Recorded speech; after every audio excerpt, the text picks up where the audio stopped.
जय श्री कृष्ण साथियों, आज की यह वीडियो बहुत ही ज्ञानवर्धक होने वाली है, इसलिए आपसे निवेदन है कि वीडियो को अंत तक जरूर देखें।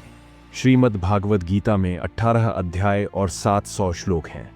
इनमें जीवन की सभी दुविधाओं और समस्याओं का हाल है। इन 18 अध्यायों में जीवन का सार है। श्रीमद् भागवत गीता के 18 अध्यायों के बारे में बताते हुए श्री विष्णु जी लक्ष्मी जी से कहते हैं, गीता के 5 अध्याय मेरे मुख हैं, 10 अध्याय मेरी भुजा है, 16वां अध्याय मेरा हृदय, मन और उदर है, 17वां अध्याय मेरी जंघा है, 18वां अध्याय मेरे चरण है, गीता के श्लोक मेरी नाड़ियां हैं, गीता के अक्षर मेरा रोम रोम है।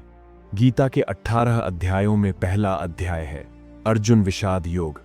इसमें उन परिस्थितियों और पात्रों के संबंध में कथन है जिनकी वजह से कौरवों और पांडवों के बीच महाभारत का संग्राम हो रहा था। इस अध्याय में उन कारणों का वर्णन है जिसकी वजह से श्री कृष्ण को गीता का उपदेश देना पड़ा। मोहग्रस्त अर्जुन जब श्री कृष्ण के समक्ष पूर्ण रूप से जब आत्मसमर्पण करते हैं तो गीता के ज्ञान से अर्जुन प्रकाशित होते हैं। वहीं सांख्य योग भगवत गीता का दूसरा अध्याय है और यह अध्याय सबसे महत्वपूर्ण भी है क्योंकि इस अध्याय में संपूर्ण भगवत गीता का सार भी है। इसमें कृष्ण के सामने अर्जुन का पूरी तरह आत्मसमर्पण है। वे श्री कृष्ण को अपना गुरु, अपना मार्गदर्शक स्वीकार कर लेते हैं। इसमें दुखों के मूल कारणों की विस्तार से व्याख्या भी है। दुखों के प्रति अज्ञानता के कारण ही मनुष्य जीवन भर दुख पाता है। निष्काम कर्म की व्याख्या इस अध्याय का एक अन्य प्रमुख बिंदु है। फल की आसक्ति किए बिना एक सच्चे कर्मयोगी के लक्षण है। इसके अलावा बिना किसी संशय के स्थिर मन से निर्णय लेने वाला व्यक्ति ही लक्ष्य को प्राप्त करता है।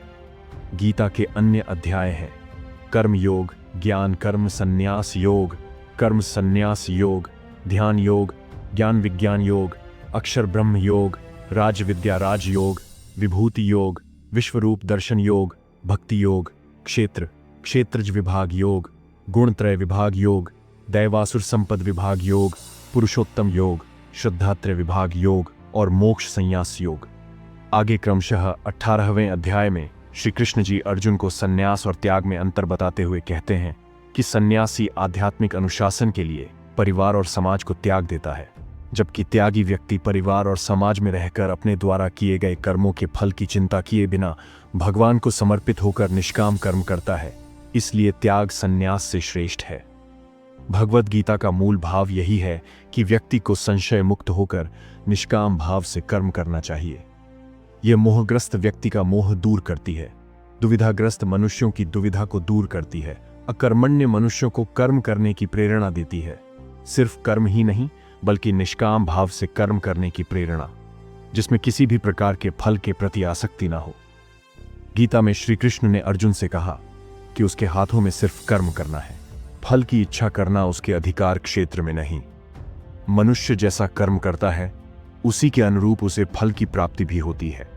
आप कैसा कर्म कर रहे हैं, उसके पीछे भावना क्या है, कितने मनोयोगों से उस कर्म को कर रहे हैं, ये सारी चीजें मिलकर ही उसका फल निर्धारित करती हैं। इसलिए कर्मयोगी को फल की चिंता नहीं करनी चाहिए, उसे निष्काम भाव से केवल कर्म करना चाहिए। गीता में कहा गया है कि आप जो भी कर्म कर रहे हैं उसे लेकर मन में तनिक भी संदेह नहीं होना चाहिए।